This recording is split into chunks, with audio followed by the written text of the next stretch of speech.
"They ripped my dress. Help me," whispered the fat widow to the mountain man. Snow fell over Timber Hollow. The night shame met mercy. She'd been mocked, torn, and left trembling in the street, until a silent giant stepped from the shadows, draping his buffalo coat over her shoulders. But kindness in a cruel town comes with a price. Whispers rise.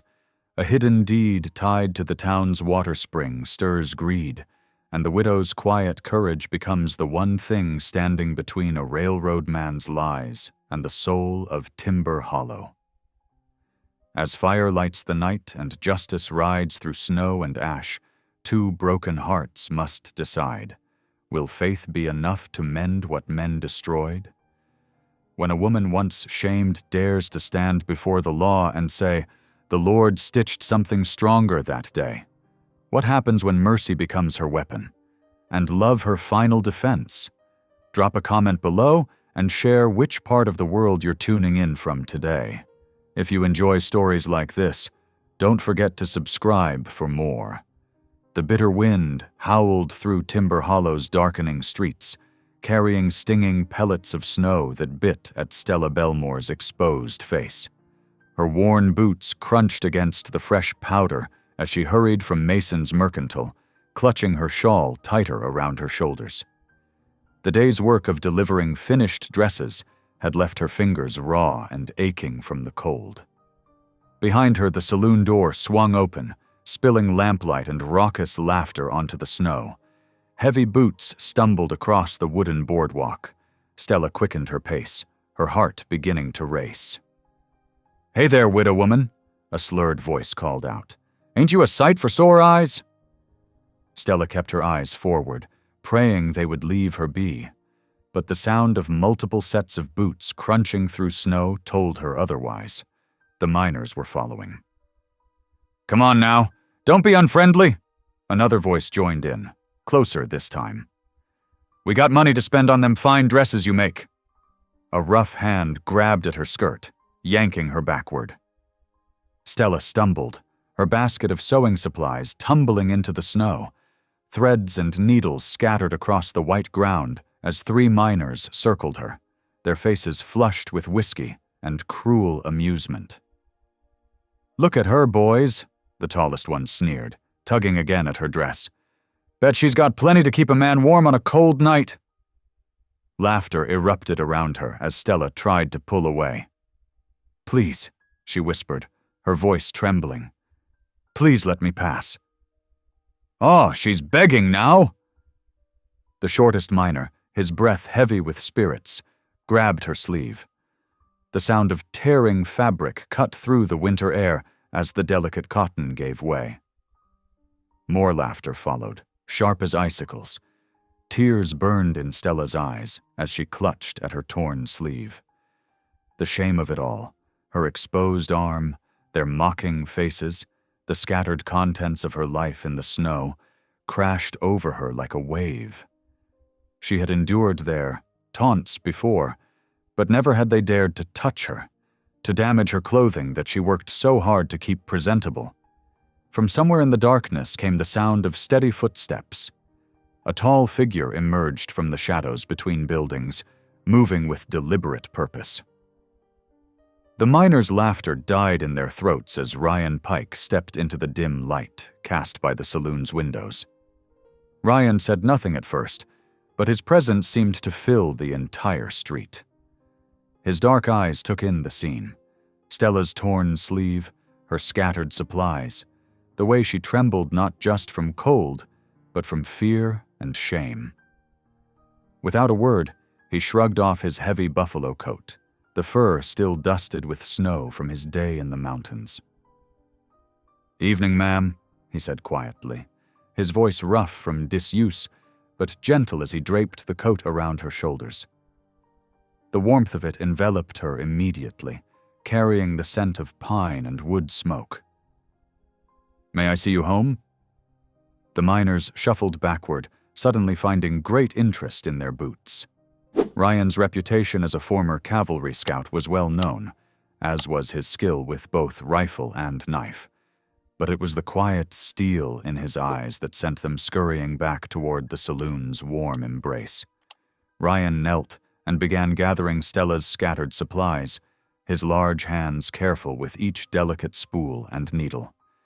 He placed them back in her basket with surprising tenderness, then offered it to her with a slight bow of his head. Whispers followed them as they walked through town. Stella could hear them clearly: speculation about the mountain man and the widow, cruel jokes about their unlikely pair. But Ryan's steady presence beside her seemed to create a shield against their words. When they reached her small cabin at the edge of town, Stella's hands shook so badly she could barely work the key. Ryan waited patiently, saying nothing but remaining close enough that his bulk blocked the worst of the wind. Inside, the cabin was cold and dark.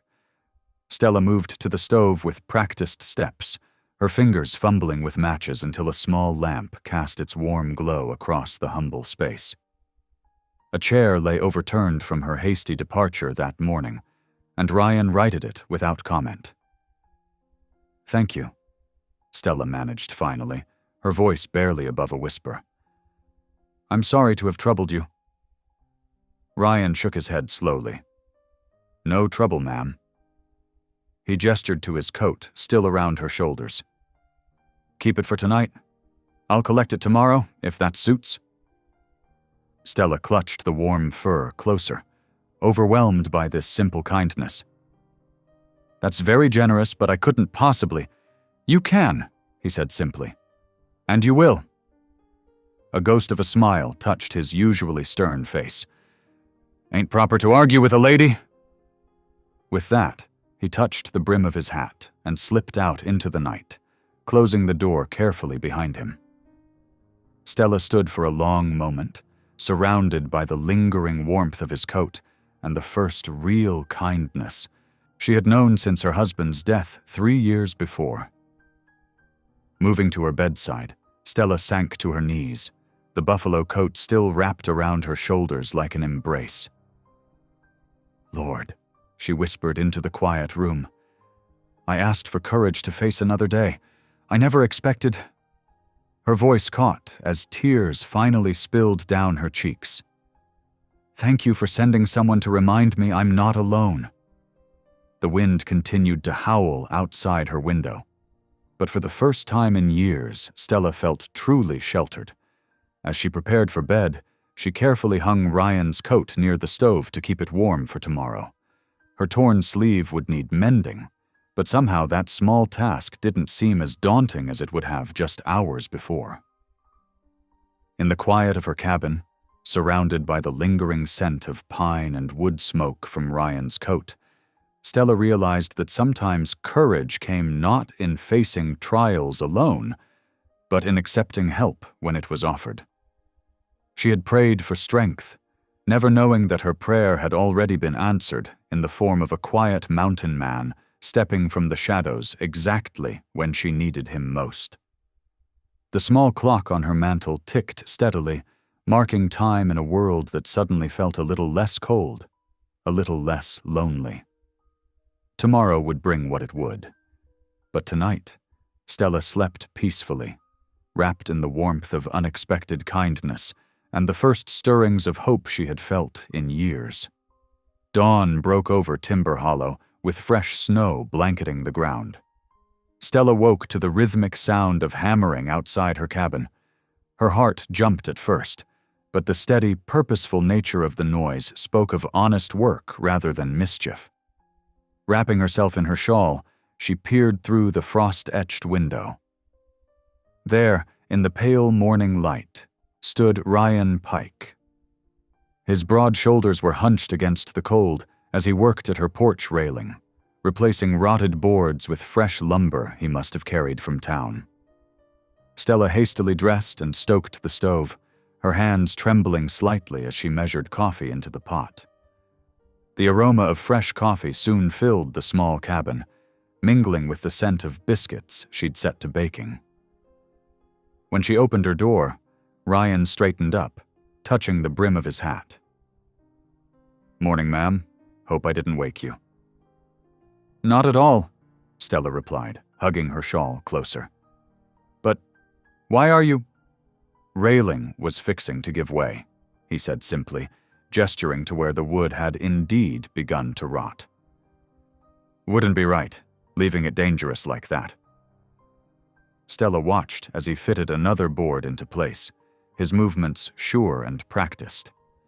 The morning sun caught the silver threading through his dark hair, and she noticed how his breath frosted in the cold air. Would you like some coffee? She offered hesitantly. I've biscuits in the oven as well. Ryan paused, hammer suspended mid-swing. For a moment she thought he might refuse, but then he nodded slowly. Much obliged. Ma'am, just let me finish this last piece. A few minutes later, they sat at her small table, steam rising from tin cups between them. Ryan held his cup with careful hands, as if afraid his strength might crush it. The biscuits sat warm on a plate between them, golden and fresh. Been a hard winter, Ryan said after a while, his voice rough but gentle. Wolves coming down lower than usual. Stella nodded, warming her hands on her cup. The town's been struggling, even the mercantile's having trouble getting supplies through. The Lord provides, Ryan said quietly, then looked almost surprised at his own words. Do you still believe that? Stella asked softly, recognizing the shadow that crossed his face. It was one she knew well, the look of someone who'd questioned their faith in dark times. Ryan was quiet for a long moment, turning the cup in his hands. Lost sight of it for a spell, he admitted. After my Sarah and the baby? He trailed off, then cleared his throat. But the mountains have a way of showing you God's hand, even when you're trying hard not to see it. Stella found herself nodding. After James died in the mine, I thought. She swallowed hard. But somehow the sun still rises, and sometimes help comes when you least expect it. Their eyes met briefly across the table, a moment of shared understanding passing between them. Then Ryan stood, setting his cup down carefully.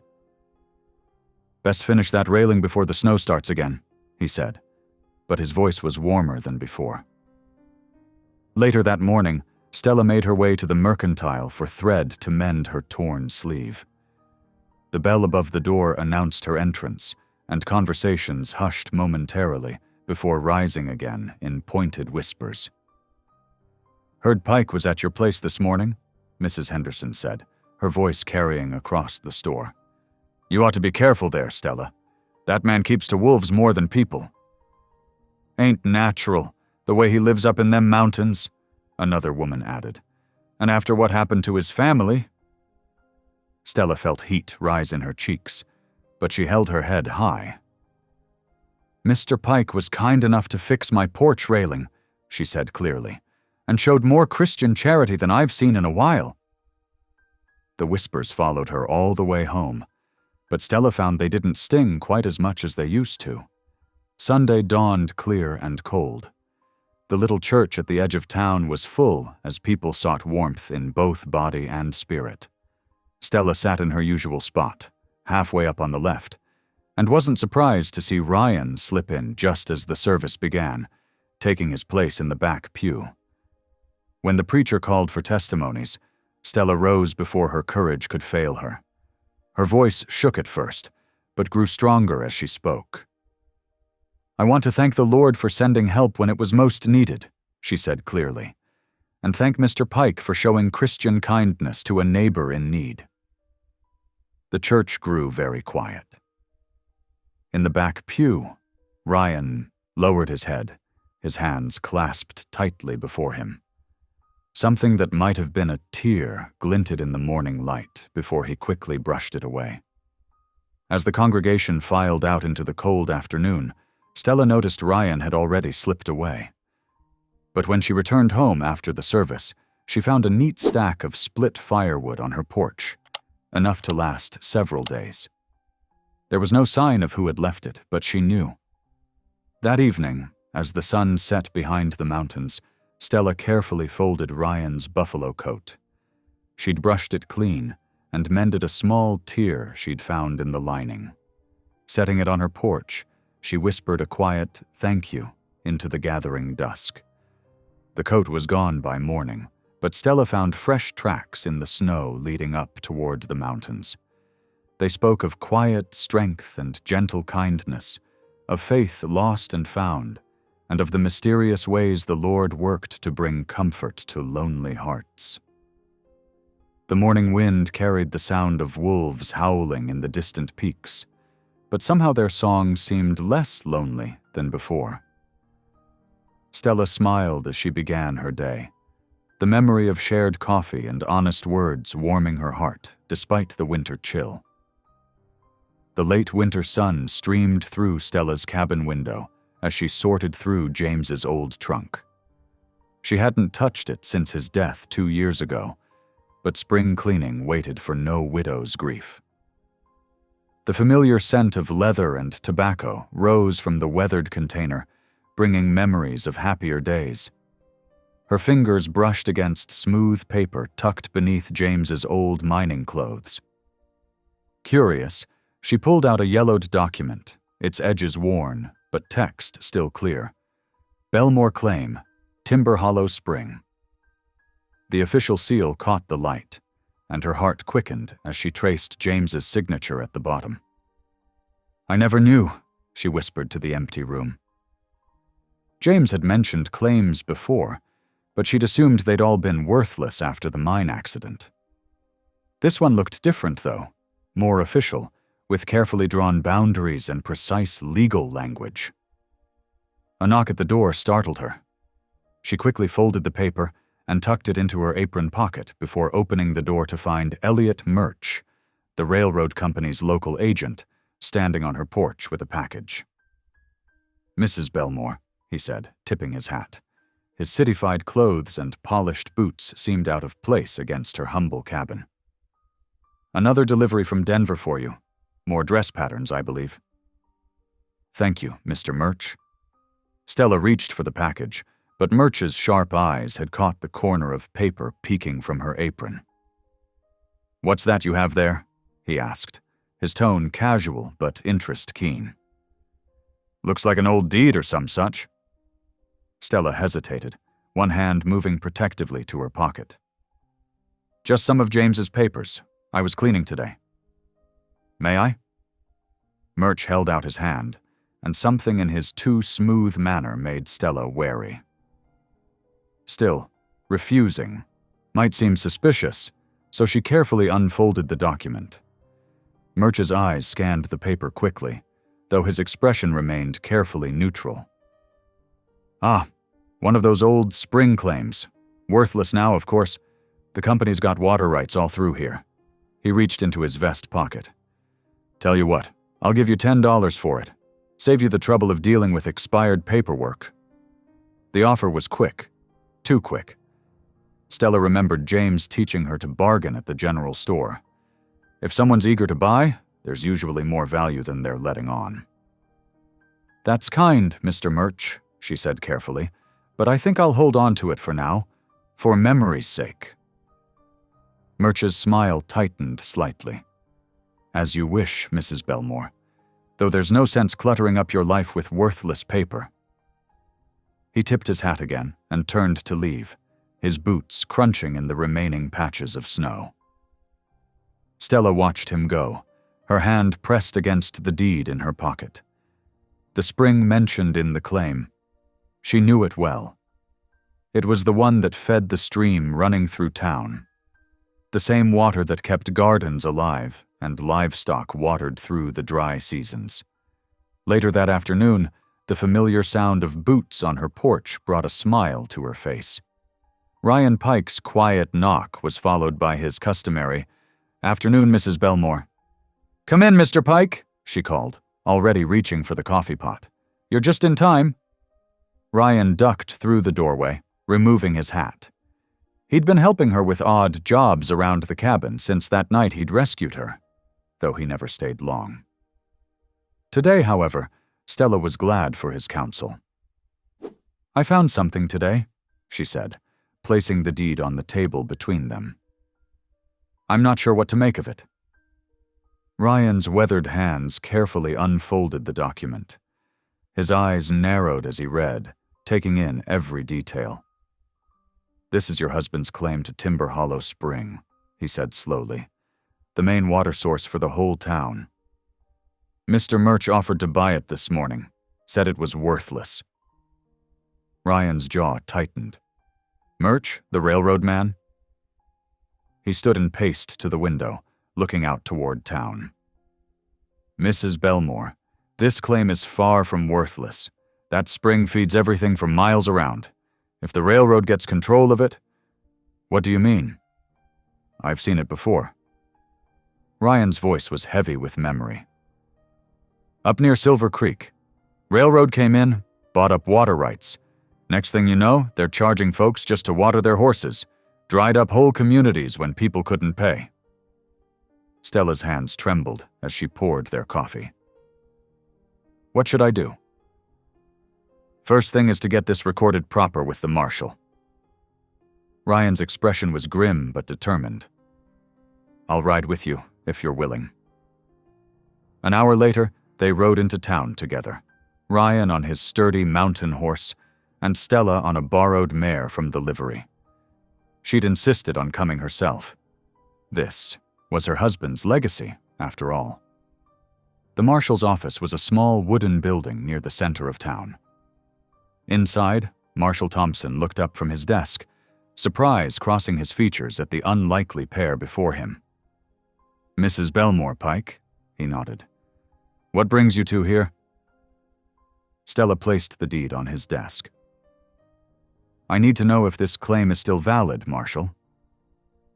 Thompson examined the document, his expression growing more serious with each passing moment. When he finally looked up, his eyes went not to Stella but to Ryan. "This is company business, Pike," he said flatly. "Best you stay out of it." "Just helping a neighbor, Marshal," Ryan replied quietly. "Same as anyone would." "Like you helped those folks up at Silver Creek?" Thompson's voice held a warning. "Caused quite a stir there, if I recall. Railroad don't take kindly to troublemakers."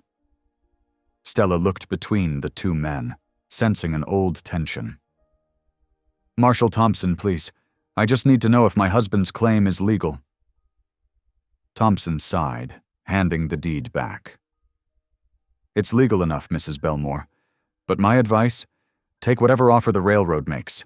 Save yourself some grief." Outside, the setting sun painted the mountains in shades of purple and gold. Stella and Ryan rode in silence until they reached the fork, where the trail led up toward his cabin. "Mr. Pike," Stella said hesitantly, "what happened at Silver Creek?" Ryan was quiet for so long she thought he might not answer. Finally, he turned in his saddle to face her. "Railroad came in 3 years ago," he said, his voice low. "Bought up every water claim they could. Those who wouldn't sell found their deeds challenged, their water cut off. Watched good people lose everything they'd built." He looked toward the mountains, his expression distant. "By the time folks realized what was happening, it was too late. Town's just about dried up now." "And you tried to help?" "Did what I could. Spoke up at meetings, helped folks file complaints." His laugh was bitter. "Railroad had deeper pockets than we did. Justice ain't always about what's right. Sometimes it's about who can pay for it." Stella clutched the deed tightly. "The spring feeds the whole town," she said softly. "It's not just about me." "No, ma'am, it ain't." Ryan's eyes met hers, serious and steady. "Question is, what do you aim to do about it?" The evening wind carried the scent of pine and snow down from the peaks. Stella thought of the town below, of gardens and livestock, of children playing in the stream on summer days, of life itself flowing from the spring her husband had claimed. "I don't know yet," she admitted, "but I won't sell. Not until I understand what's right." Ryan nodded, approval warming his usually stoic features. "Then I reckon you've made a start." He touched his hat brim. "Good evening, Mrs. Belmore." Stella watched him ride up into the gathering dusk, then turned her borrowed mare toward home. The deed in her pocket seemed to weigh, heavier now, carrying not just paper and ink, but the responsibility for something far larger than herself. In her cabin that night, she lit the lamp and read the deed again carefully, trying to understand every word. Outside, a coyote called lonely in the distance, and Stella whispered a prayer for guidance. The choice before her wasn't just about a piece of paper anymore.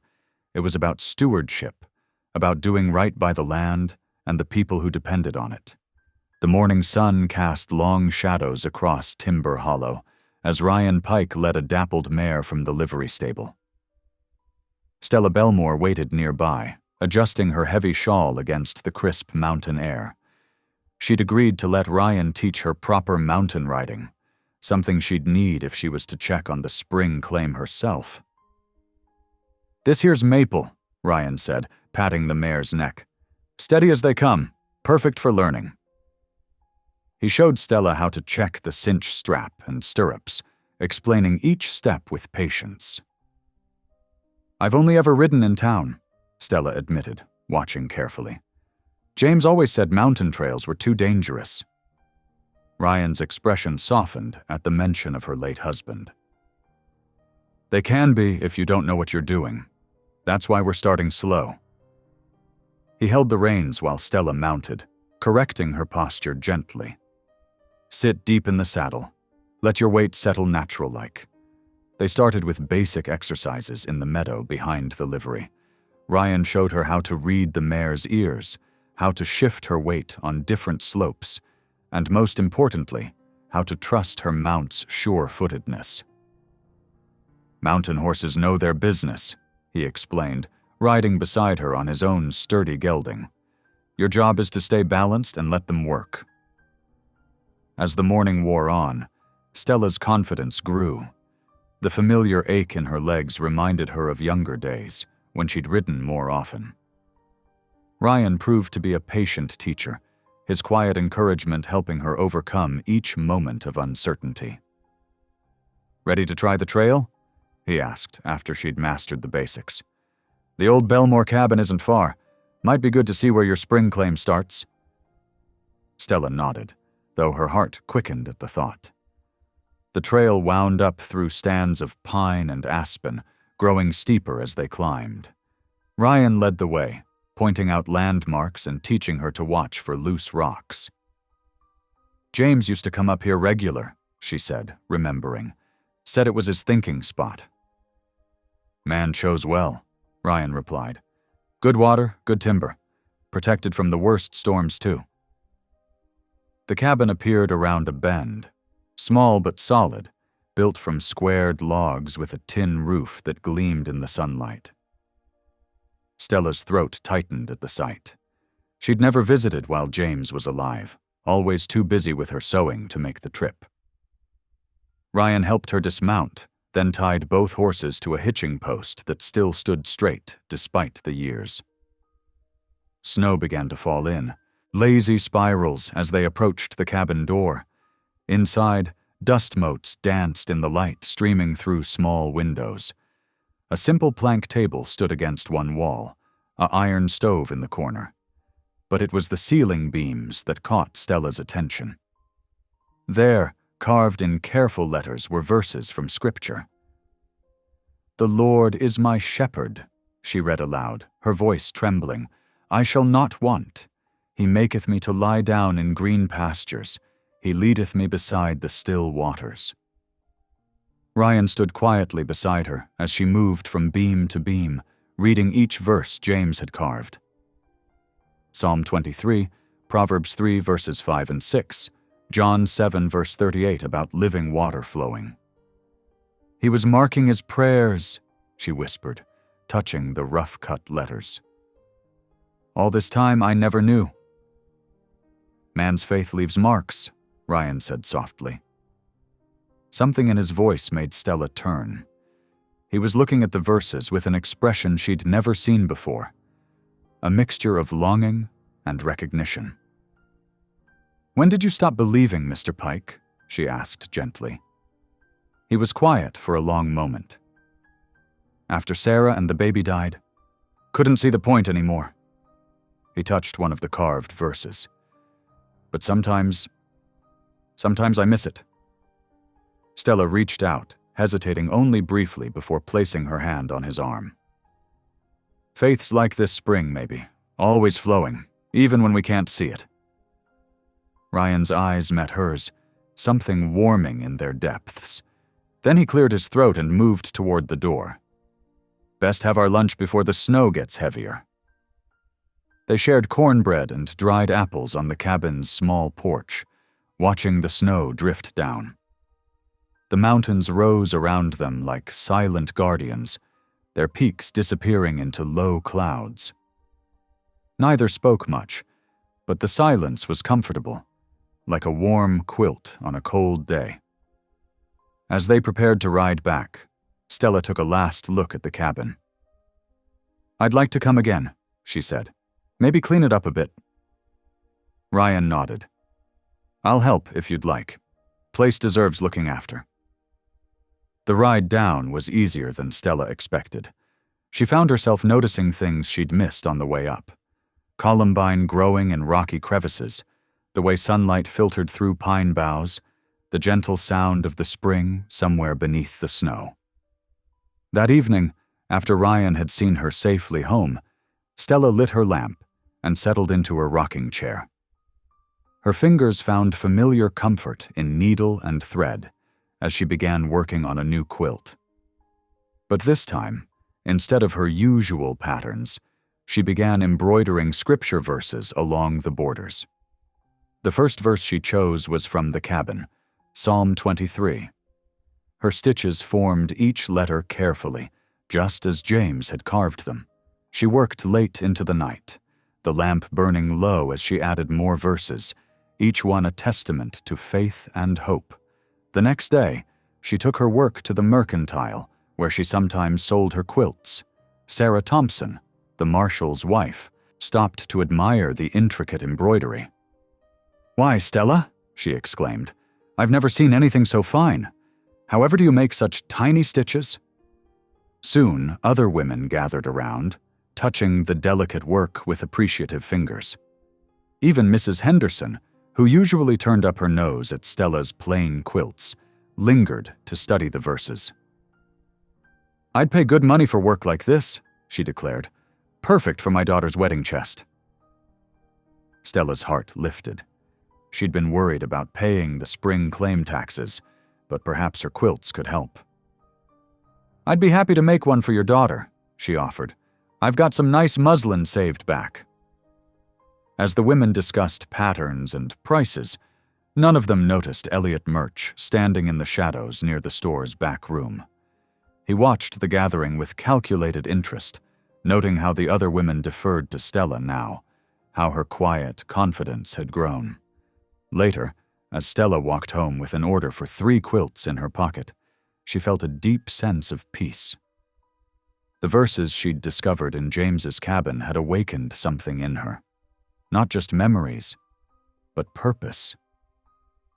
Each stitch was a prayer now, a way to share the faith she'd rediscovered on that snowy mountain morning.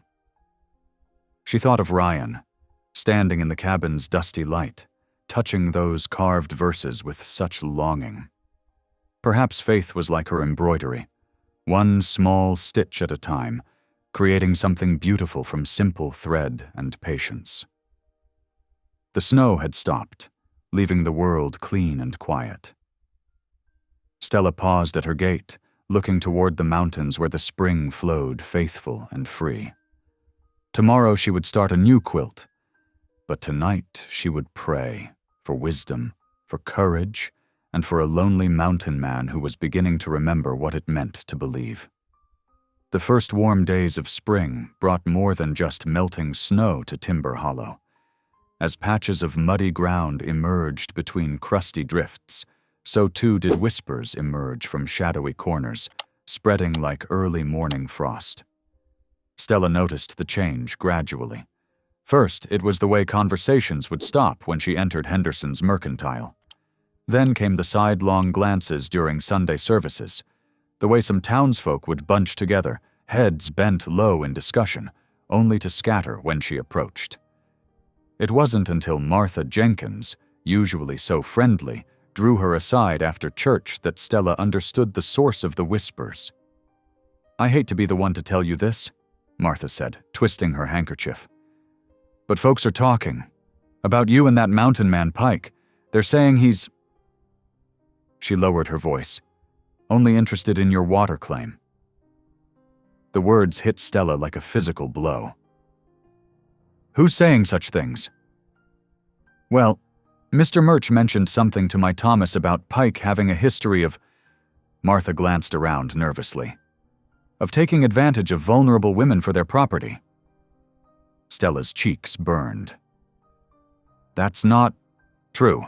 Ryan Pike is an honorable man." But the damage was already spreading. At the general store later that week, Stella overheard two women discussing it openly. "Elliot Murch says Pike's done this before, over in Mesa County," one whispered, not quietly enough. "Courted a widow with mining rights, then disappeared with the deed." "Poor Stella," the other clucked. "She's so desperate for attention she can't see she's being used." Stella's hands trembled as she picked up her order of thread. The shopkeeper wouldn't meet her eyes. The rumors seemed to seep into every corner of town like spring mud. Elliot Murch appeared wherever people gathered, speaking in concerned tones about looking out for our own and protecting vulnerable members of the community. Ryan must have heard the whispers, too. His visits grew less frequent, his manner more reserved. Where once they had shared easy conversations over coffee, now tension stretched between them like a taut wire. One afternoon, as Stella worked on her scripture quilts on her front porch, she saw Ryan riding past on the main street. Several men lounging outside the saloon made exaggerated bowing motions. "Well, if it ain't the claim jumper," one called out. "How's the widow-wooing business?" Ryan's shoulders stiffened, but he rode on without responding. Stella wanted to call out to him, to defend him, but the words stuck in her throat. That evening, Pastor Matthews paid her an unexpected visit. He settled into her kitchen chair with obvious discomfort, declining her offer of tea.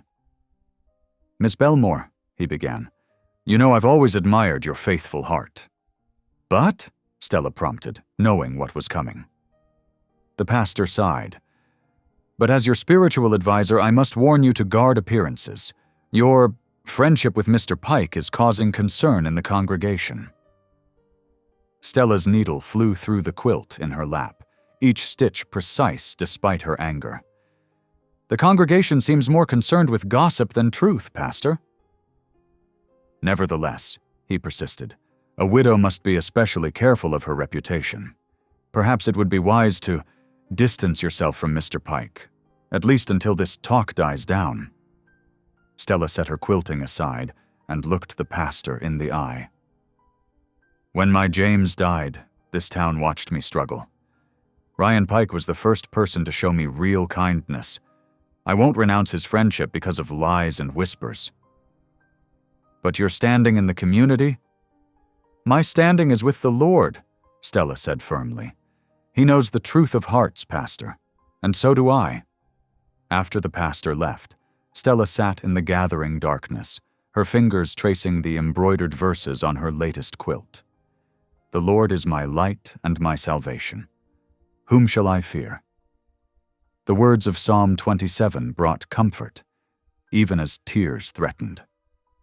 The next morning she found a folded paper on her porch, weighted down with a small river stone. Ryan's rough handwriting was brief but clear. "Keep your faith, even if I'm gone a spell." Stella sank onto her porch step, the note trembling in her hands. The morning sun caught the early spring dew, making each drop shine like tears on the awakening grass. Inside, She lit her lamp though it was full daylight. Her fingers found her needle and thread, and she began working on her scripture quilt with renewed purpose. Each stitch was a prayer, for Ryan's safety, for truth to prevail, for her own strength to endure the whispers. Mrs. Henderson came by later that morning, ostensibly to check on her quilt order. Her real purpose became clear when she perched on the edge of Stella's chair. "I couldn't help but notice Mr. Pike's horse wasn't in the livery this morning," she said, watching Stella's face carefully. "Left rather sudden, didn't he?" Stella's needle never faltered. "Ryan Pike is a free man. He comes and goes as mountain men do." "Well," Mrs. Henderson sniffed, "perhaps it's for the best, after what Mr. Murch told us about his past." "Mr. Murch," Stella interrupted, her voice steady, "seems very interested in other people's business for a man who's only passing through." Mrs. Henderson's mouth pinched tight. "We're only concerned for your welfare, Stella. A woman alone is never alone with faith," Stella finished. She held up her quilt, showing the verse she'd just completed. "Like this says, 'When thou passest through the waters, I will be with thee.'" After Mrs. Henderson left, Stella worked steadily through the day, her needle pushing through fabric with quiet determination. The afternoon sun slanted through her window, making the threads glow like gold. A shadow crossed her doorway. Looking up, she found Elliot Murch standing there, hat in hands, the very picture of concern. "Miss Belmore," he said smoothly, "I feel I should explain about Mr. Pike. It's only right you know the full story of what happened in Mesa County." Stella continued her stitching. "I know all I need to know about Ryan Pike, Mr. Murch. I've seen his character with my own eyes." "Appearances can be deceiving," Murch pressed. "A man like that, living wild in the mountains, well, he's bound to have schemes." "Unlike railroad men?" Stella asked quietly, meeting his gaze. "Who offer $10 for deeds they claim are worthless?" Color rose in Murch's face. "I was only trying to spare you trouble, madam, but if you prefer to learn the hard way—" He replaced his hat with a sharp movement. "Don't say you weren't warned." After he left, Stella went to her trunk and took out Ryan's note. The riverstone was smooth in her palm, worn by years of flowing water. Like the spring that fed the town, she thought, truth would find its way past obstacles. She worked late into the night, her lamp burning steady as she stitched verse after verse into the quilt. When exhaustion finally forced her to stop, she knelt by her bed to pray. "Lord," she whispered, "keep him safe, wherever he's gone, and help me stand firm, like the mountains that hold your living waters." Outside, the spring wind carried the sound of melting snow, of water running free beneath winter's retreating grip. Stella thought of Ryan, somewhere in those dark mountains, perhaps as lonely as she was. But like the verses in her quilts, their connection was stitched with something stronger than gossip could unravel. She would wait and work and pray. And when Ryan returned, as her heart told her he would show him that some friendships, like some springs, ran too deep to be poisoned by shallow words. The late March sky darkened ominously as Stella finished hanging her wash. The air held that peculiar stillness that often preceded mountain storms, and the wind carried a bitter chill that cut straight through her shawl. She had just gathered the last sheet when the first heavy flakes began to fall. By nightfall, the storm had become a howling beast. Snow drove sideways past her windows, and the wind found every crack in her cabin's walls. Stella huddled closer to her stove, feeding it precious logs from her dwindling woodpile. The temperature plummeted, and ice crystals formed delicate patterns on her window panes. "Lord," she whispered, pulling her quilt tighter around her shoulders, "please let the roof hold." As if in answer, a tremendous crack echoed through the cabin. Stella jumped to her feet, heart pounding. The sound had come from the chimney. Dark smoke began seeping into the room, and her eyes stung. Something was wrong with the flue. She tried opening the door to clear the air, but the snow had drifted against it. Panic rose in her throat as the smoke thickened. Then, through the storm's howl, she heard the crunch of boots on her porch. "Stella," a familiar voice called. "Stand back from the door." The door shuddered, then burst open with a shower of snow. Ryan Pike stood in the doorway, his broad shoulders covered in white, his beard flecked with ice. "Chimney's blocked," Stella coughed, pointing upward.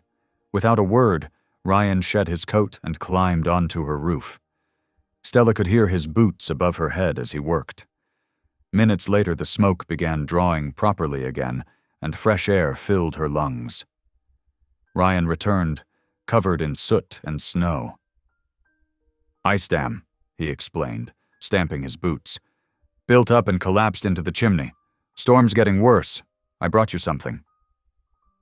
He retrieved a canvas pack from outside. Inside was a haunch of venison, wrapped carefully in cloth. "Shot it yesterday," he said, not meeting her eyes. "Thought you might need provisions, with weather coming on." Stella's heart warmed at his thoughtfulness. "You rode through this storm to bring me meat?" "Weren't so bad when I started out." He glanced at her woodpile. "That won't last the night. I'll fetch more from your stack out back." "But the rumors," Stella began, "ain't worth freezing over." Ryan's voice was gruff, but his eyes were kind. "Besides, I reckon the Lord looks after his own, gossip or no." While Ryan brought in wood, Stella set about preparing the venison. Soon, a hearty stew simmered on her stove, filling the cabin with savory warmth. She found herself humming as she worked, aware of Ryan's steady presence as he checked her windows and doors for drafts. The lantern cast a gentle glow as they sat down to eat. Stella's old Bible lay open on the table between them, a habit she'd kept since James died. Her eyes fell on a familiar passage from Isaiah. "When thou passest through the waters, I will be with thee." "That's a good word," Ryan said softly, surprising her. He rarely spoke of scripture. "You know the Bible?" she asked. A shadow crossed his face. "Used to. Before Sarah and the baby. Well, been a spell since I opened one." Stella's heart ached for the pain in his voice. "Sometimes," she said carefully, "the Lord sends us through valleys to lead us to higher ground." Ryan studied his bowl. "Reckon you'd know about valleys yourself." "Yes," Stella touched the worn pages. "But I've found he never wastes our sorrows. They can soften us toward others, if we let them." They ate in comfortable silence after that, while the storm raged outside. The stew warmed them both, and Stella noticed how Ryan's shoulders gradually relaxed, as if he'd been carrying a heavy burden too long. As she cleared the bowls, Ryan spoke again. "About them rumors in town." "They don't matter," Stella said firmly. "They do if they hurt you." His voice was low, troubled. "Maybe I shouldn't come around so much." Stella turned to face him. "Ryan Pike, do you recall what you said about the Lord looking after his own?" He nodded. "Well, I believe he sent you to help me tonight, and I won't turn away help he provides, no matter what idle tongues might say." A ghost of a smile touched Ryan's lips. "You're a stubborn woman, Stella Belmore." "So my James used to say." She smiled back. "Now, would you like more stew?" The storm lasted through the night, but Stella felt safer than she had in years. Ryan slept in her rocking chair, refusing the bed she offered, his rifle across his knees. She dozed on her quilts by the stove, listening to the storm's fury slowly fade. Morning brought a transformed world. The snow lay deep and pristine, smoothing the rough edges of the landscape.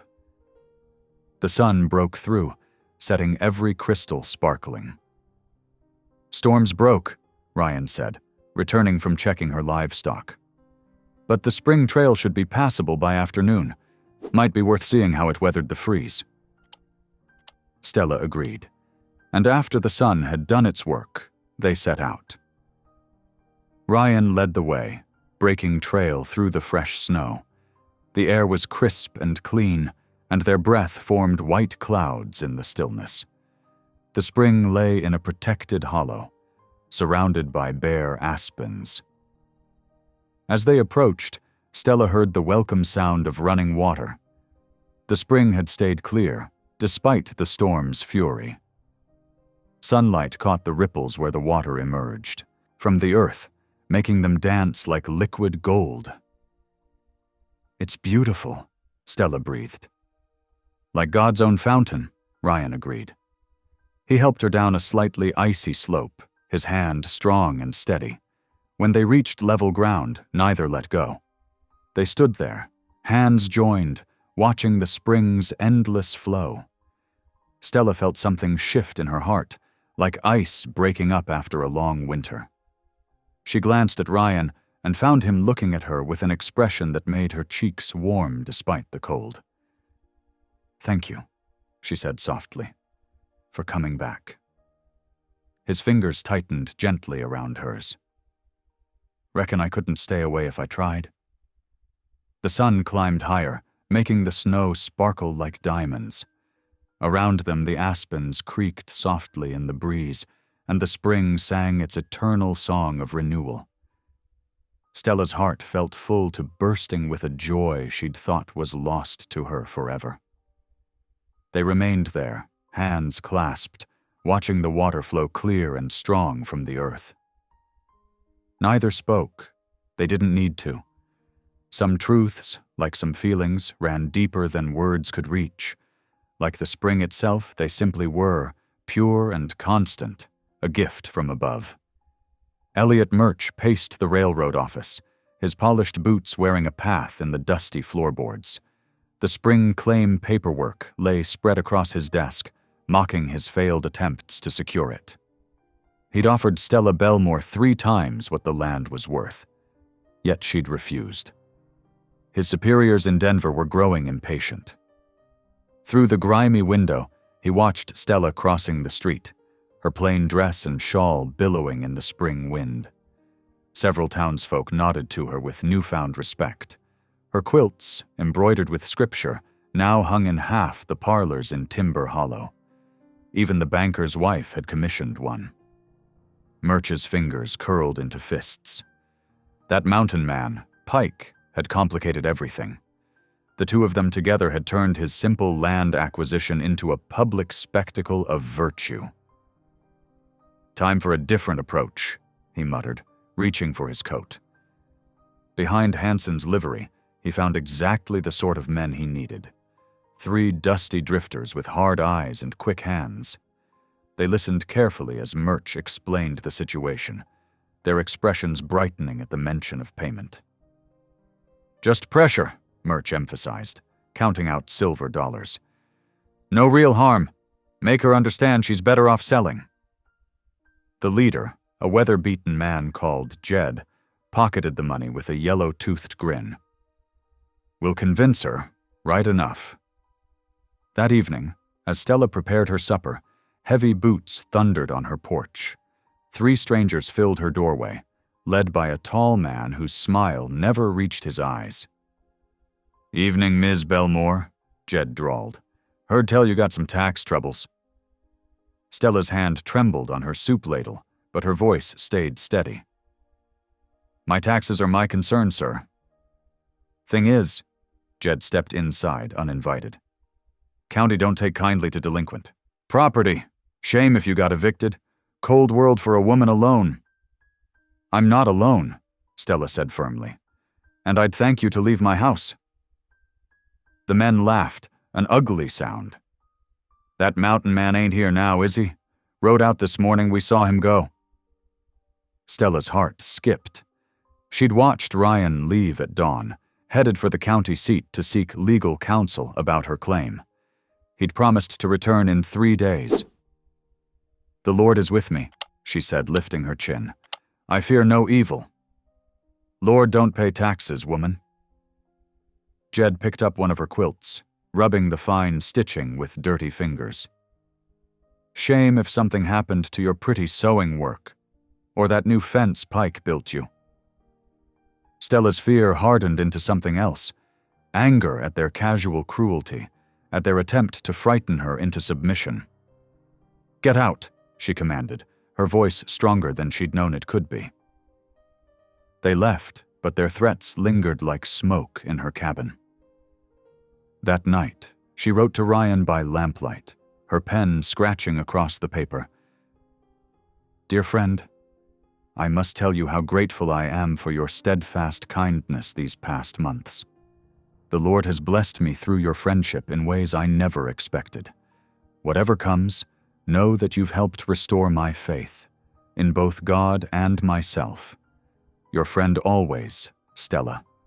She sealed the letter and set it aside, praying Ryan would return soon. Sleep came fitfully, broken by every creak and rustle of the wind. Dawn brought fresh trouble. Stella woke to find her front gate hanging crooked on broken hinges. Further out, several fence posts lay scattered, the wire cut in multiple places. Her elderly mule, Solomon, was gone from his pen. Fear clutched at her throat, but Stella forced it down. She'd survived worse than destroyed fences. Gathering her shawl, she set out to search for Solomon, her husband's old rifle cradled in her arms. She found the mule an hour later, grazing nervously in a hollow near the spring. As she approached him with soothing words, voices carried on the morning air. The three men from yesterday emerged from behind a stand of aspens, leading their horses. Ain't safe for a woman to walk these hills alone, Jed called out. All sorts of accidents could happen. Stella's hands tightened on the rifle. This is my land, witnessed and deeded. You're trespassing. Ain't your land much longer. Another man spat tobacco juice in the spring's clear flow. Unless you wise up and sell to Mr. Murch. They spread out, moving to circle her. Solomon stamped nervously, sensing the tension. Stella's finger found the trigger, remembering Ryan's patient instruction in handling the weapon. Last warning, she said, her voice carrying clearly in the morning air. Leave my property now. Jed took another step forward. Or what, woman? You'll... The rifle crack split the air like thunder. Stella had aimed high, just as Ryan had taught her, sending the warning shot well above their heads.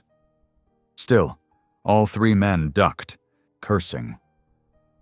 Next one won't be aimed at the sky, Stella declared, though her hands shook as she worked the lever to chamber another round.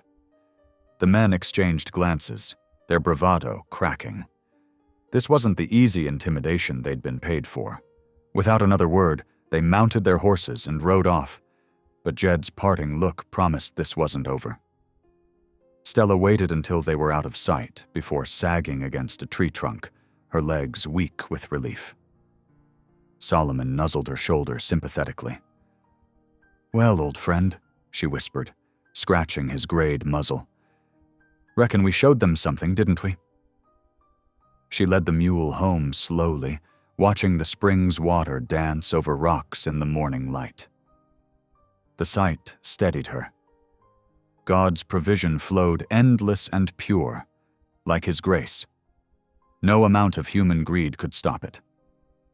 Back at her cabin, Stella built up her fire and put on coffee, trying to still her trembling hands. The morning's events had shaken her, but something else had happened too. Something unexpected.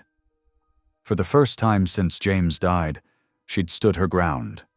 Not just survived, but fought back. She opened her Bible to the Psalms, finding comfort in familiar words. The Lord is my light and my salvation. Whom shall I fear?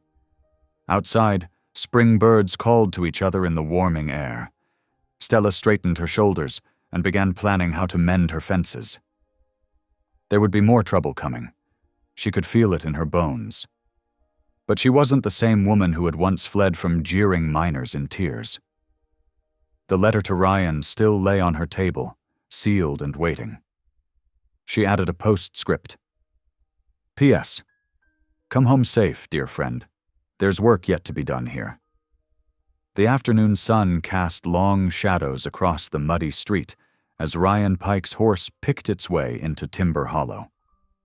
3 days of hard riding had left both mount and rider dust-covered and weary, but there was triumph in Ryan's eyes.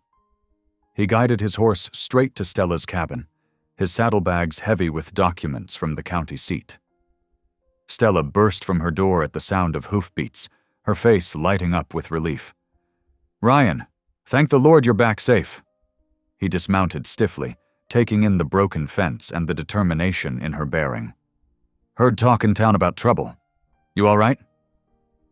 I am now, she said softly, then straightened her shoulders. Come in and rest. You look done in, and I've got fresh coffee. Inside her warm cabin, Ryan spread papers across her table while Stella poured coffee into tin cups.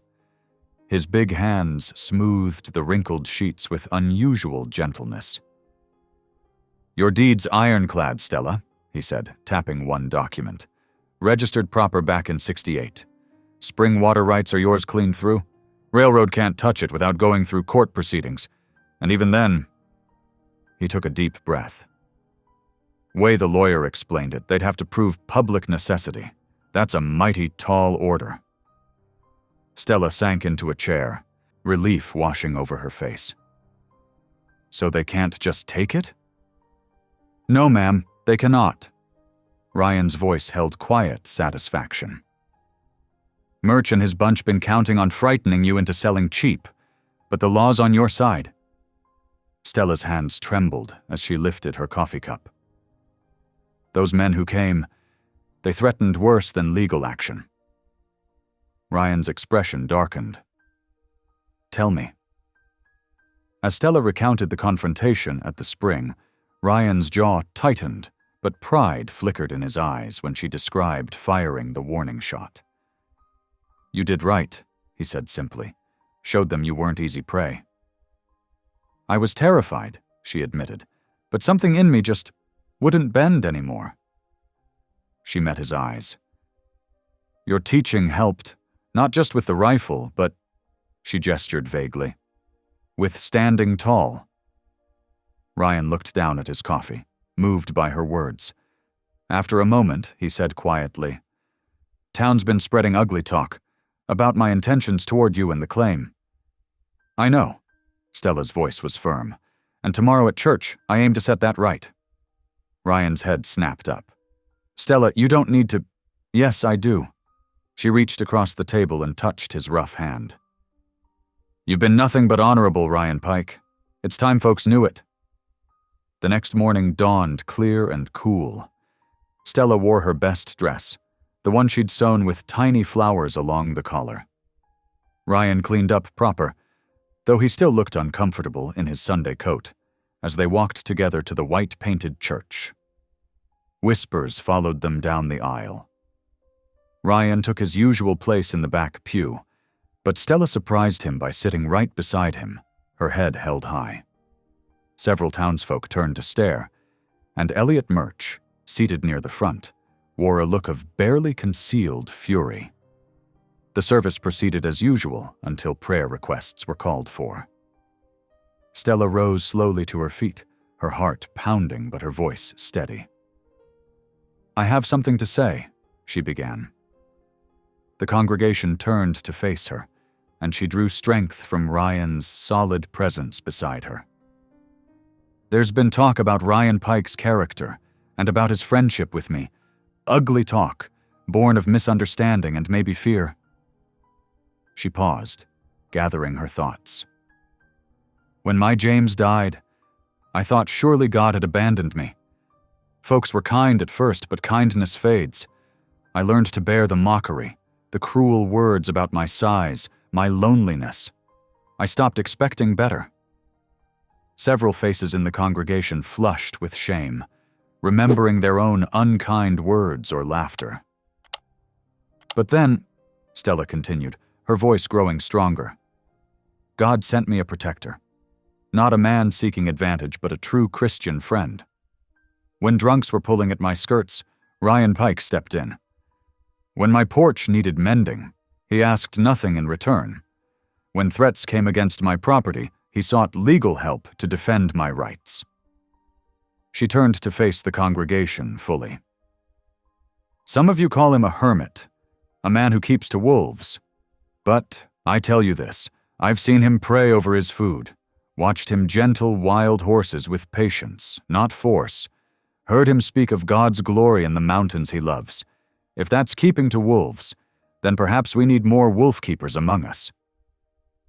The church sat in stunned silence. Even the pastor seemed at a loss for words. Then, from the front pew, old Mrs. Henderson struggled to her feet. She's right, the elderly widow declared. I've seen Mr. Pike carry my firewood more than once, though I never asked. Never would take payment neither. Others began nodding, sharing quiet examples of Ryan's unsung kindness. A stranded wagon helped, a lost child found, a sick cow tended. The truth, once spoken, seemed to break a dam of misunderstanding. The pastor raised his hands. Let us pray together, he said softly, for forgiveness of our harsh judgments and thanksgiving for those who show Christ's love through quiet service. The congregation joined hands, forming an unbroken circle from pew to pew. Ryan's rough palm was warm against Stella's as the prayer rose to the rafters. Even Elliot Murch was drawn into the chain of clasped hands, though his face remained troubled. After the service, people lingered to speak with Ryan and Stella. There were awkward apologies, gracefully accepted, and genuine welcomes shyly offered. The transformation wasn't complete. Such things take time. But a beginning had been made. That night, Stella woke to the sound of hammering on her roof. She lit a lamp and stepped outside to find Ryan methodically replacing worn shingles in the moonlight.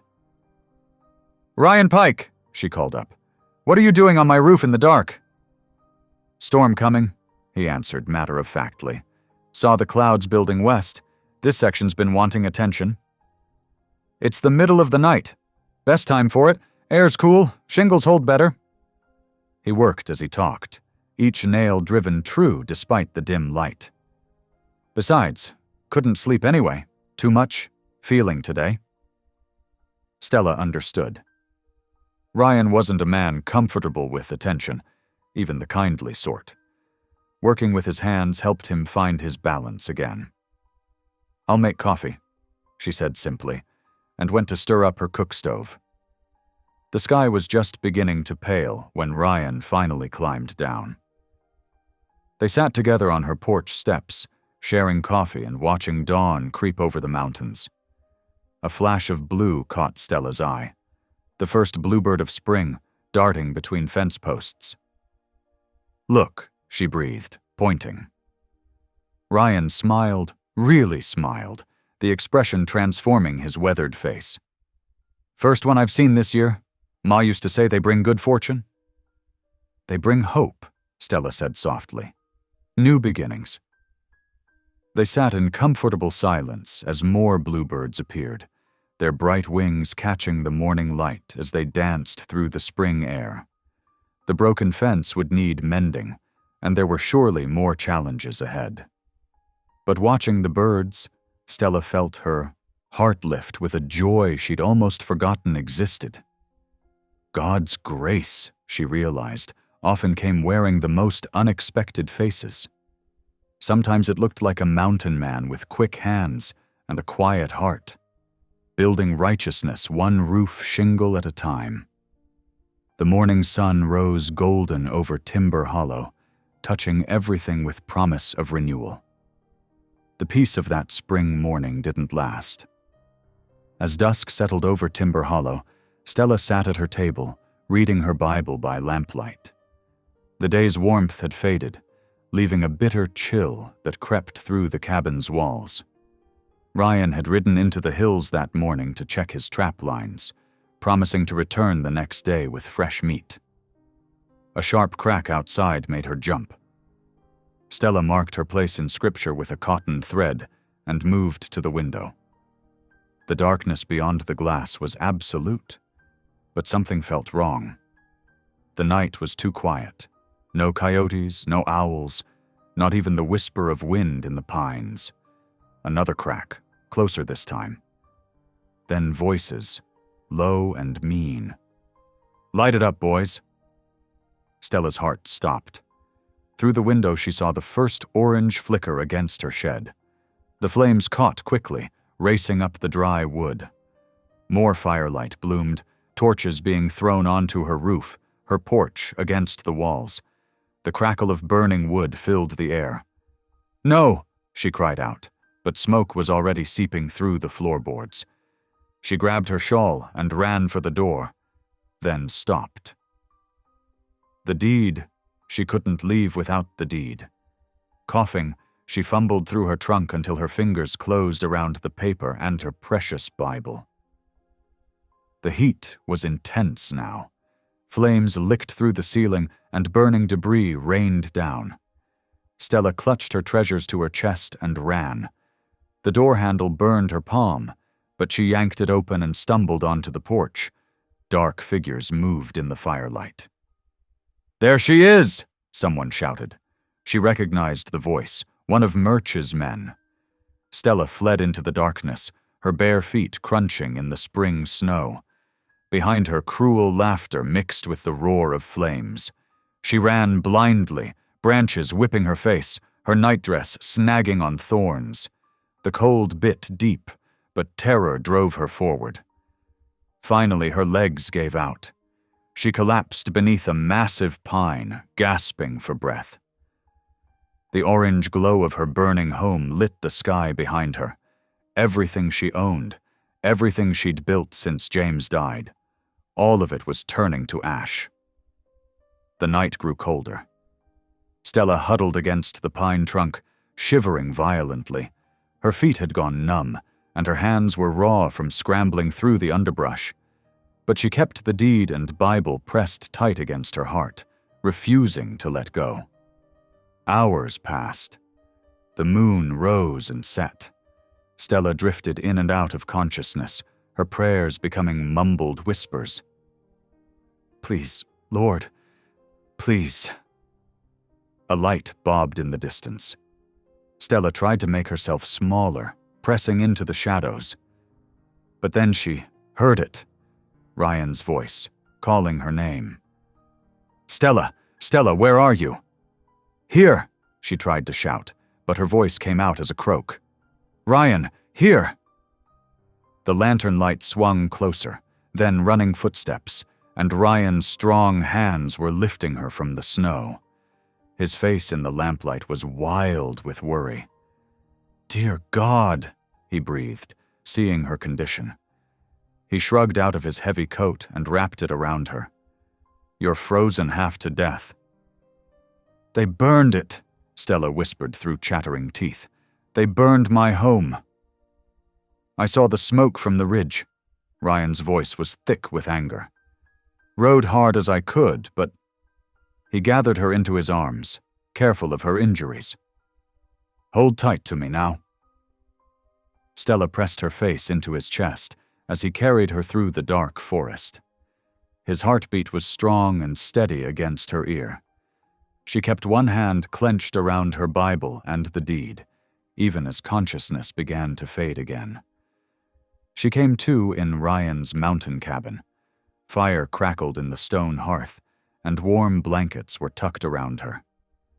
Ryan knelt beside the bed, gently treating her frost-bitten feet with snow and warm cloths, just as the mountain folk did. "Bad, but not lost," he murmured, working carefully. "We'll save them toes, God willing."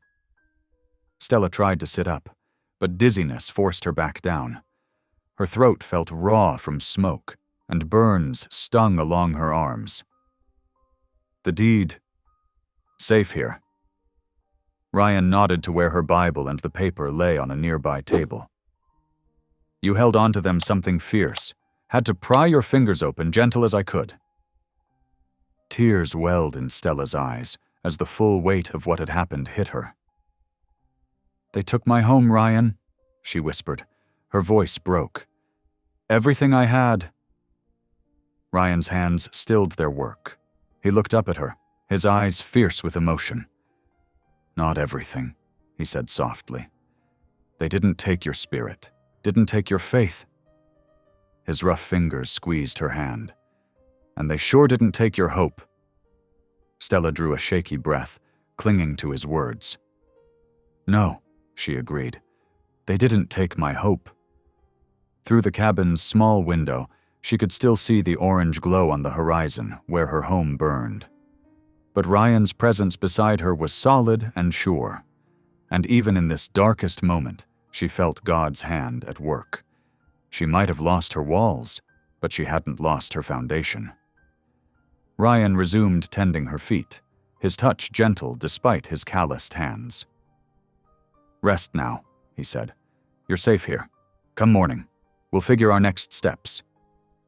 Stella closed her eyes, exhaustion finally overwhelming her. The last thing she felt was Ryan drawing another blanket over her shoulders, his quiet strength keeping watch through the long night. Outside, the stars wheeled overhead, bearing witness to both man's cruelty and God's provision, a widow driven from her home, yet finding shelter in the wilderness. Tomorrow would bring its own trials, but for now there was warmth and safety, and the flicker of hope that refused to die. The mountain cabin creaked in the winter wind as Stella drifted between sleep and waking. For 3 days, she lay wrapped in Ryan's quilts, her burned feet and hands slowly healing. Through fever-touched dreams, she felt his presence, changing bandages, spooning broth between her cracked lips, reading aloud from his own worn Bible when nightmares made her cry out. On the morning of the 4th day, Stella woke to find sunlight streaming through the cabin's small window. Her mind was finally clear, though her body ached fiercely. Ryan sat in a chair nearby, whittling a piece of pine. His shoulders were tense, and dark circles shadowed his eyes. He hadn't slept much, she realized. Water? He asked, noticing she was awake. His voice was gentle, but Stella heard the anger simmering beneath, like thunder behind distant mountains. Please, she whispered. Her throat still felt raw from the smoke.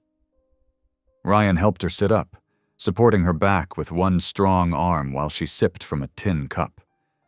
His touch was tender, but she could feel tremors of rage running through him. When he set the cup aside, his hands clenched into fists. Murch's men, he said roughly. I know it was them. I found their tracks in the snow leading back to town. He stood abruptly, pacing the small cabin. I ought to... No. Stella's voice was weak but firm. Ryan, please, no violence. He turned to her, his eyes fierce. They tried to kill you, Stella. Left you to freeze in the snow, and for what? A piece of paper? Water that belongs to everyone? The Lord's justice, Stella said softly. Not yours. She reached for his hand, wincing at the pull of burns on her arm. Please, I couldn't bear it if you became like them. Ryan's fingers closed around hers, careful of her injuries. For a long moment, he stood silent, struggling with his fury. Finally, his shoulders slumped. You're a better Christian than me, he said roughly. I reckon that's why the Lord put you in my path. Later that afternoon, when Stella insisted she was strong enough, Ryan helped her onto his horse. They rode double down the mountain trail, his arms steady around her as she leaned back against his chest. The closer they got to town, the more her heart raced. She wasn't sure she was ready to see what remained of her home. They crested the final ridge, and Stella's breath caught. Where her little cabin had stood was now a black skeleton of charred beams. The spring thaw had melted the snow, revealing the full extent of the destruction. Her garden was trampled, the fence posts broken. Ryan helped her down from the horse, supporting her weight as she limped towards the ruins. The ashes were cold now, but the air still smelled of smoke. Tears slid down Stella's cheeks as she saw her quilts. Months of careful work, reduced to scattered scraps of blackened cloth. Movement caught her eye. People were gathering, townsfolk who had seen them ride in. The pastor came first, his wife beside him. Then the mercantile owner, the blacksmith, mothers with children clinging to their skirts. They stood in a loose circle, faces drawn with shame.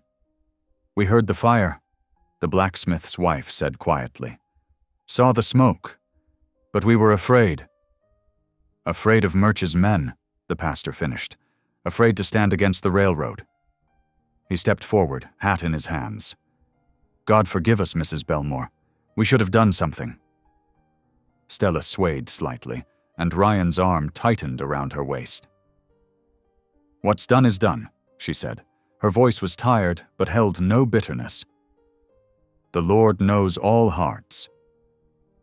The pastor's wife came forward then, taking Stella's bandaged hands in her own.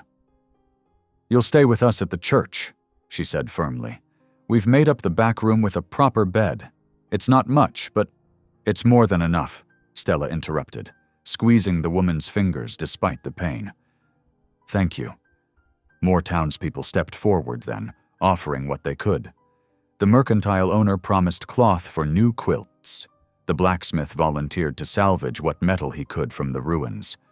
Their words of help came faster now, as if making up for past silence. Ryan stood quietly beside Stella through it all, his face unreadable. But she felt the tension in him ease slightly as the community gathered around them. This, she thought, was God's way. Turning evil to good, fear to courage, shame to redemption. As the sun began to set, Ryan helped Stella to the church. The pastor's wife had indeed prepared a comfortable room, with a window looking out over the mountains. When they were alone, Ryan pulled something from his saddlebag. Her Bible, its edges charred but its core intact, and the precious deed wrapped carefully inside. "I'll take these to the county seat tomorrow," he said, his voice low and determined. "File a proper complaint against Murch and his men. We'll fight this the right way, with law and truth, not guns and vengeance." He looked down at the singed Bible in his hands. "Your way." Stella touched his arm. "Our way," she corrected gently. "The Lord's way." Ryan's eyes met hers, and something shifted in their depths, like ice breaking up in spring, revealing deep waters beneath. He covered her hand with his own, and they stood in comfortable silence as evening shadows lengthened across the floor. Outside the church window, the town was settling into night. Lamplight bloomed in windows, and somewhere a mother called her children in for supper. Normal sounds, peaceful sounds, but something had changed.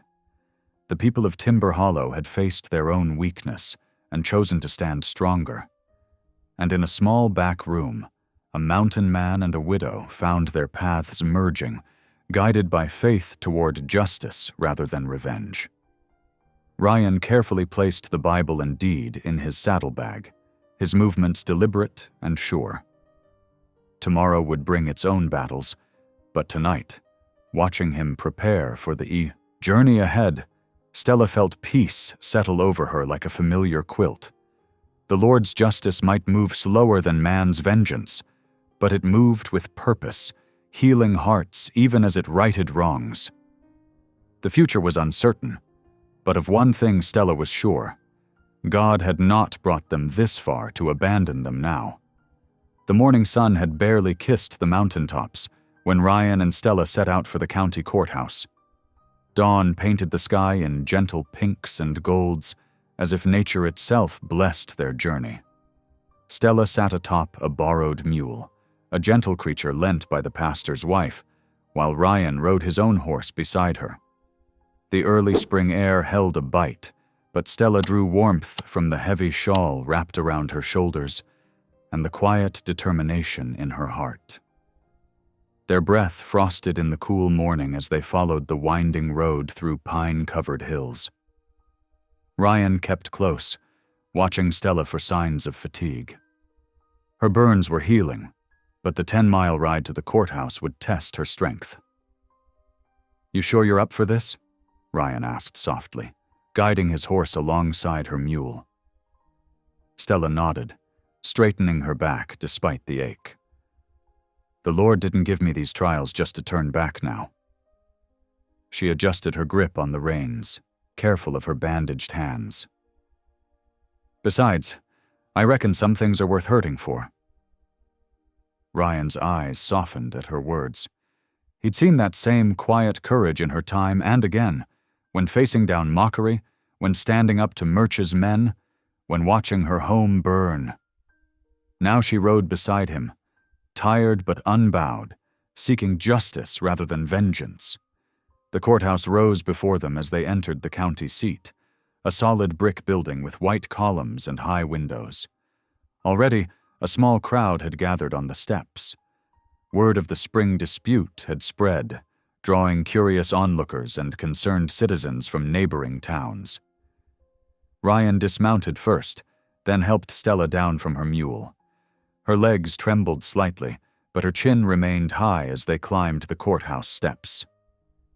Inside, the air smelled of polish and paper, and their boots echoed on the wooden floors. They found their seats in the courtroom, where morning light streamed through tall windows. Stella clutched her charred Bible in her lap, the deed tucked safely inside. Ryan sat beside her, his presence steady and reassuring. The railroad's lawyer arrived in a fine suit, followed by Elliot Murch himself. They took their places at the opposite table, speaking in low voices. Murch's eyes narrowed when he saw Stella, but she met his gaze without flinching. During a brief recess before the proceedings began, the railroad's lawyer approached them in the hallway. His smile was smooth as creek stones as he drew Ryan aside. "Mr. Pike," he said quietly, "perhaps we could discuss this matter privately. The railroad is prepared to be generous." He named a sum that made Ryan's eyes widen. "All you need to do is convince the widow to sell. Simple as that." Ryan's jaw tightened. He thought of Stella's burned hands, her quilts in ashes, her quiet prayers for guidance. "Not interested," he said flatly, and turned away. When court resumed, the room was packed. The judge, a weathered man with kind eyes, called Stella to the stand. She rose slowly, conscious of every eye upon her. Her plain dress was neat but worn, her figure stout and ungraceful compared to the railroad men's sleek appearance. But as she took her oath, her voice rang clear and true. The railroad's lawyer questioned her first, his tone carefully crafted to suggest she was simple, confused about the deed's meaning. "And you expect us to believe your late husband never mentioned this valuable claim?" "He spoke of it once," Stella replied. "Said the spring was God's gift, meant for sharing. That's why he never sold it, even when times were hard." "Yet you refuse to sell now, despite generous offers?" Stella's hands twisted in her lap. "Some things aren't meant for selling, sir. That water gives life to the whole town, to gardens and livestock, to children and old folks alike. The railroad would dam it up, charge folks for what the Lord meant to flow free." The lawyer's smile turned cold. "Perhaps you're being influenced in this decision? Certain parties standing to gain from your stubbornness?" Stella straightened in her chair. Her voice grew stronger, filling the hushed courtroom. "They ripped my dress once, thinking shame could silence me," she said clearly. "Laughed at my size, my widow's weeds, my poverty, but the Lord stitched something stronger that day. He sent me a friend who showed me my worth wasn't in how I looked or what I owned, but in standing up for what's right." She looked directly at the judge. "I aim to honor that lesson, Your Honor. That spring water belongs to everyone, rich or poor, railroad man or settler. I won't sell God's blessing for any price." The courtroom had grown so quiet you could hear the clock ticking on the wall. The judge studied Stella for a long moment, then turned to examine the deed Ryan had carefully preserved. "The claim appears valid," he said finally. "Filed properly, taxes paid regular until recent events." He looked sternly at Murch and his lawyer.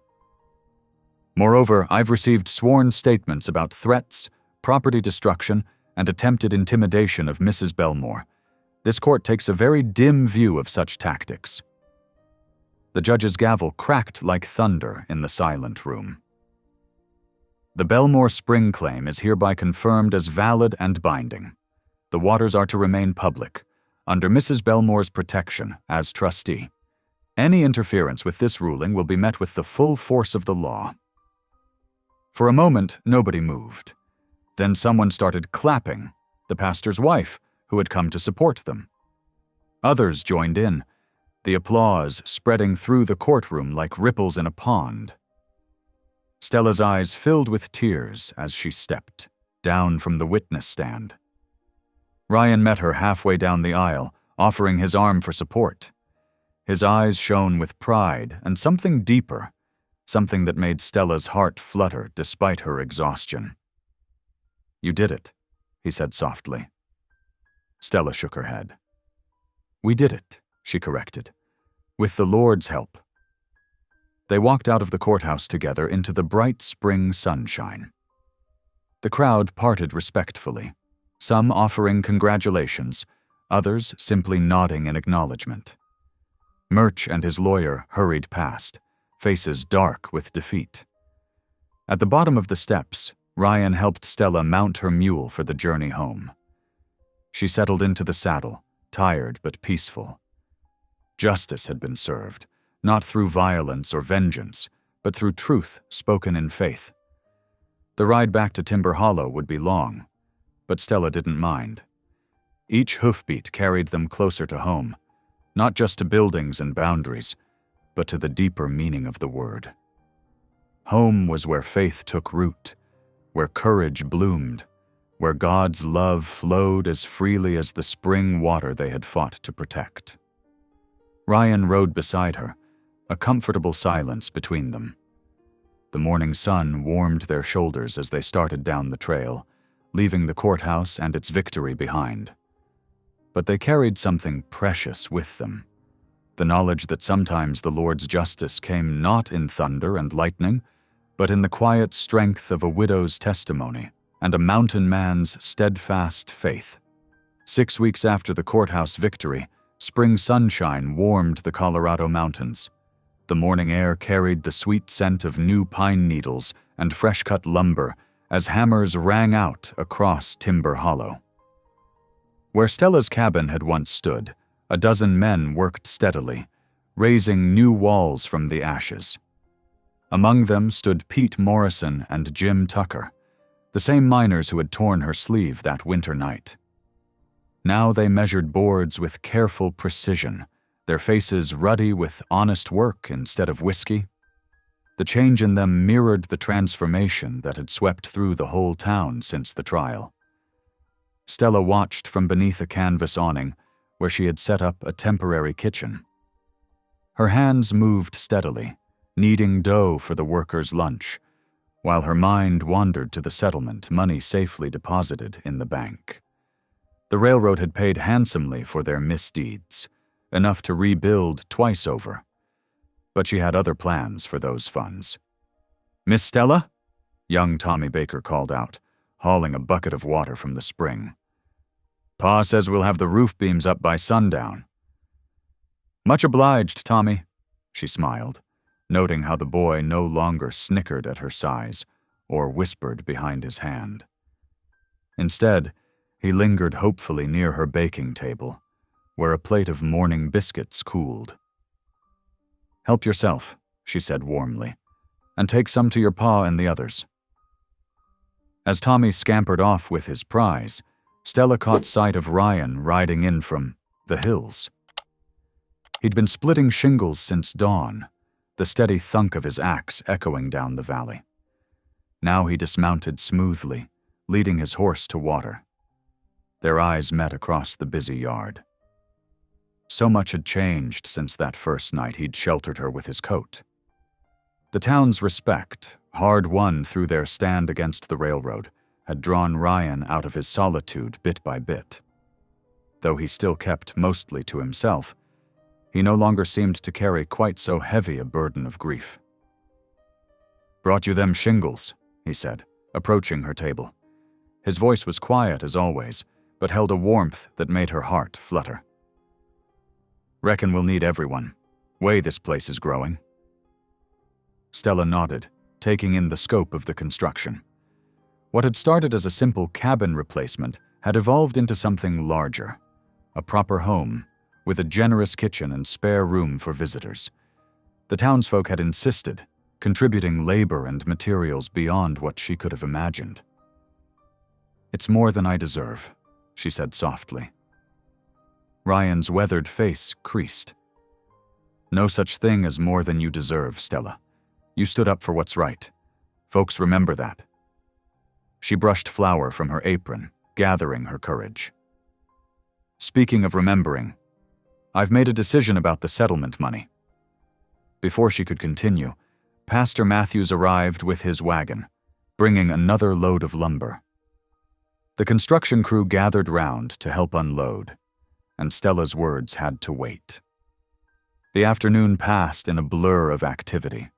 Women from town brought covered dishes for the workers' supper, spreading tables under the trees.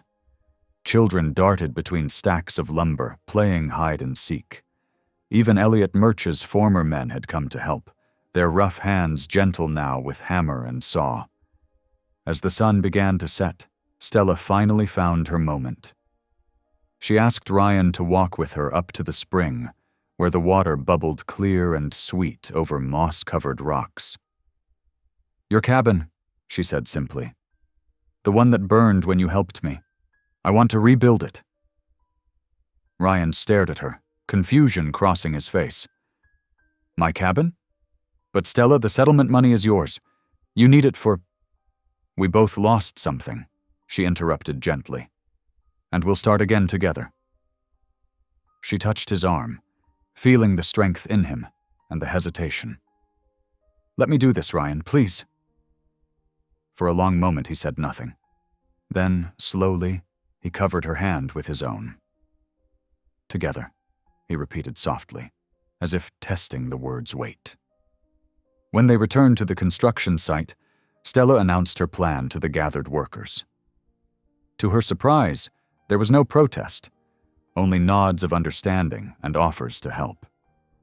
Even Pete Morrison, who had once led the taunts against her, stepped forward to volunteer his team for the second rebuild. "Least we can do," he said gruffly, unable to meet her eyes. After everything. That evening, as twilight painted the mountains purple, the townsfolk gathered for a shared supper. Lanterns hung from the bare roof beams of Stella's rising home, casting warm light over familiar faces. The pastor's wife brought her famous apple pie, and someone produced a fiddle. Ryan slipped away briefly and returned carrying something small, wrapped in soft leather. Without a word, he opened the package, revealing a silver locket, his late wife's final gift to him. With gentle reverence, he placed it on the new cabin's mantel, right beside the sleeve of Stella's mended dress that she had saved. The two items sat together, testament to past wounds and present healing. Stella felt tears prick her eyes at the significance of the gesture. Ryan was ready to begin again, to let go of old grief without forgetting it. "The Lord works in mysterious ways," Pastor Matthews observed quietly, coming to stand beside them. "Sometimes the hardest trials lead us to the sweetest blessings." Laughter rose from the supper tables, where town ladies were sharing stories and children played underfoot. The sound filled the unfinished cabin like a blessing, chasing away the last shadows of shame and sorrow. Tommy Baker's father struck up a tune on his fiddle, and soon couples were dancing on the packed earth of what would be Stella's front yard. She watched in wonder as the community celebrated around her, not just the new building rising from ashes, but the stronger bonds that had grown between them all. Ryan touched her elbow gently. "Reckon I owe you a dance," he said, his voice rough with emotion. "If you'll have me." Stella smiled up at him, remembering how far they'd come from that snowy night when he'd first shown her kindness. "I reckon I will," she answered softly. As they moved together to the music, surrounded by friends who had become family, Stella felt the truth of it deep in her heart. Sometimes love grew best in broken places, like wildflowers pushing up through mountain rocks. And sometimes the sweetest healing came not from fixing what was lost, but from building something new together. The night deepened, stars appearing above the lantern light. Tomorrow would bring more work, more rebuilding. But tonight was for celebrating the miracle of community restored, of shame transformed into joy, of two wounded souls finding hope in each other's strength. The mountain spring thawed into April glory, painting Timber Hollow with splashes of wildflower color. Morning sun sparkled on new window glass as Stella stood before her freshly painted shop sign. The elegant letters proclaimed, "Stitched in Mercy," in gold and cream, while underneath read, "Quilting and Scripture School." Ryan steadied the ladder as she hung a wreath of pine boughs over the door. "Looks right fine," he said softly, his eyes crinkling at the corners. "Your husband would have been proud to see this." Stella touched the sign with trembling fingers. "The Lord provides," she whispered. What had begun as a dream during those dark days after the fire had blossomed into something beautiful. The front room gleamed with neat shelves of fabric and thread, while the back housed simple wooden desks for her students.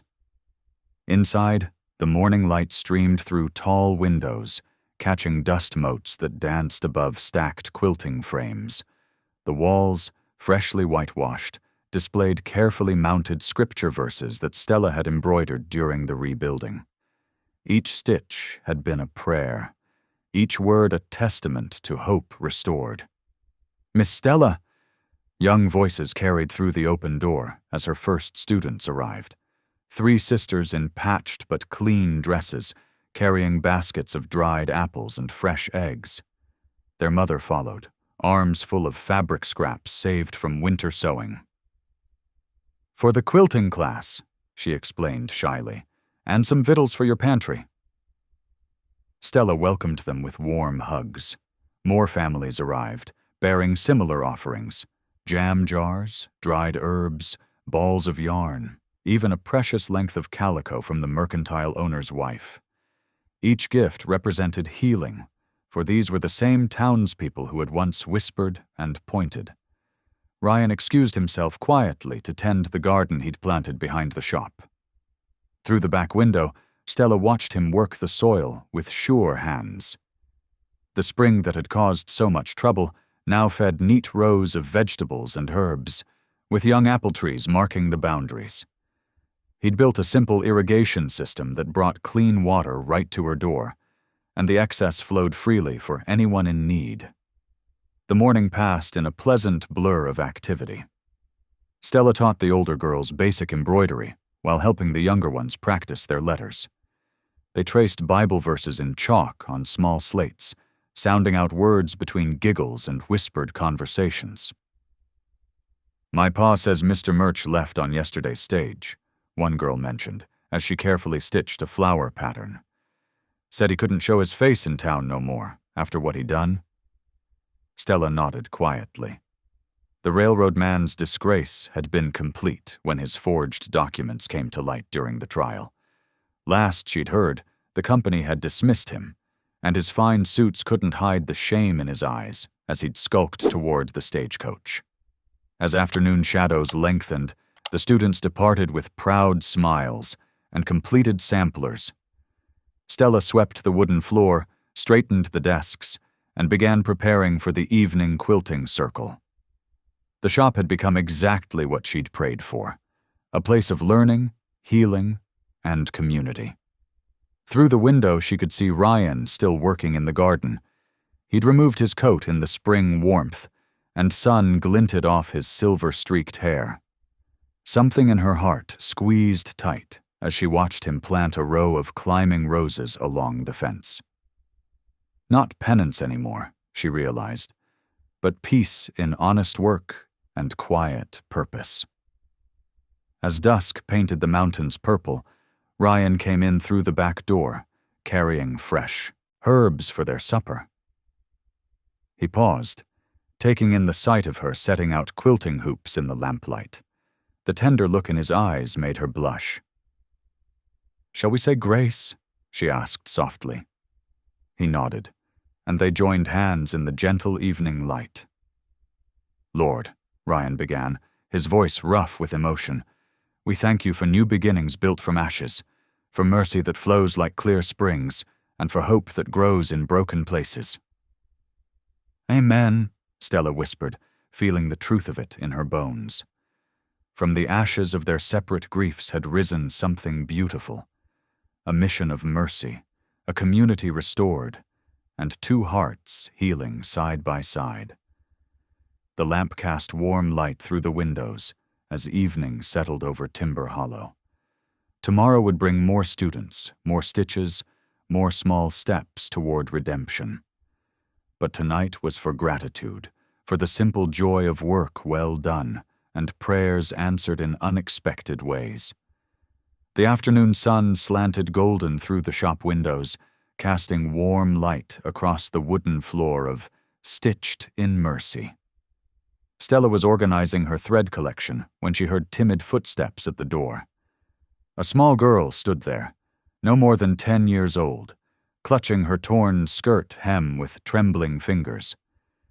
Stella recognized her as Sarah, one of the orphans who lived at Widow Parker's boarding house. The child's eyes were downcast, her thin shoulders hunched as if expecting rejection. "Can you fix it, ma'am?" Sarah whispered, her voice barely audible above the gentle burble of the spring outside. "I caught it on a nail and—" Her voice trailed off as tears threatened. Stella set down her sewing basket and knelt before the girl, her own heart aching with memories of shame and fear. With gentle hands, she examined the torn fabric, noting the careful mending attempts already made. "Child," she said softly, "there ain't nothing too torn the Lord can't mend." The words came from deep within, a truth she'd learned through her own healing. Sarah's eyes lifted, hope flickering in their depths. Through the open door, Ryan watched from his customary spot on the porch, his weathered face softened by the afternoon light. He'd been mending a harness, but his hands had gone still, moved by the scene before him. The spring he'd fought to protect gurgled nearby, its waters as clear and eternal as God's mercy. Stella guided Sarah to her sewing chair and threaded a needle with careful precision. "See here," she demonstrated. "Sometimes the strongest seams come from pieces we thought were ruined." Her fingers moved deftly, teaching as she worked. The girl watched, transfixed, as Stella transformed the ragged tier into neat, almost invisible stitches. When she finished, Sarah ran her fingers over the mended hem in wonder. "Thank you," she breathed, then impulsively wrapped her arms around Stella's waist. Stella held her close, sharing a knowing look with Ryan over the child's head. As Sarah skipped away, Ryan stepped inside, bringing with him the scent of sun-warmed leather and garden soil. Together, they began their evening routine of closing the shop. Stella straightened the quilting frames while Ryan banked the stove fire. When all was in order, they paused before lighting the evening lamp for worship. The mantelpiece drew their eyes, where two treasures lay side by side: Ryan's late wife's locket and the sleeve from Stella's torn dress, the one from that first night of kindness. These weren't relics of sorrow anymore, but symbols of how mercy could mend the most broken places. Ryan's hand found Stella's as they stood in the deepening dusk. The spring's song drifted through the open window, a gentle reminder of faithfulness. Here, in this place of healing and hope, two wounded hearts had found not just repair, but renewal, a testimony to the God who made all things new. Thanks for tuning in. These stories remind us that life is more than headlines. It's about heartlines. Subscribe if you want more moments that make you pause, feel, and reflect.